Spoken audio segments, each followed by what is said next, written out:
A federal judge has ordered the Department of Justice to release a March 2019 legal memo clearing former President Trump of potential obstruction of justice charges following the Mueller investigation, with the judge accusing former Attorney General William Barr and agency lawyers of deceiving the public. District Judge Amy Berman Jackson on Monday ordered the DOJ to release the legal memo within 2 weeks in response to a Freedom of Information Act lawsuit filed by the liberal watchdog group Citizens for Ethics and Responsibility in Washington. The DOJ had argued in court that the full memo, portions of which have already been released, should be withheld because it falls under exceptions to the public records law for attorney-client privilege and deliberative government decision-making.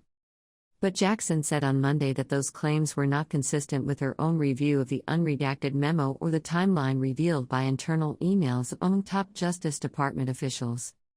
On March 24, 2019, Barr sent a 4-page letter to Congress purportedly summarizing the conclusions of the investigation that had just recently been concluded by then Special Counsel Robert Mueller into Russian meddling in the 2016 presidential election. Barr was later widely criticized for spinning the investigation's findings, which would not be made public for another 3 weeks, in a way that cast Trump in a positive light. In his letter to Congress, Barr said that he had determined after consulting with the OLC that the facts of the investigation did not support bringing obstruction of justice charges against the president, regardless of what the office had previously said about whether such a prosecution would be constitutional. But in Jackson's decision on Monday, the judge said it appeared that it was a foregone conclusion among DOJ leadership that there would be no prosecution against Trump. Moreover, the redacted portions of Section I reveal that both the authors and the recipient of the memorandum had a shared understanding concerning whether prosecuting the president was a matter to be considered at all, she wrote.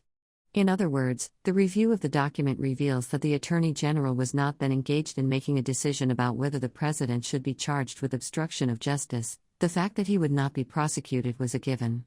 The judge did not say in her decision whether the misrepresentations she believes the DOJ made in court warrant sanctions against its attorneys.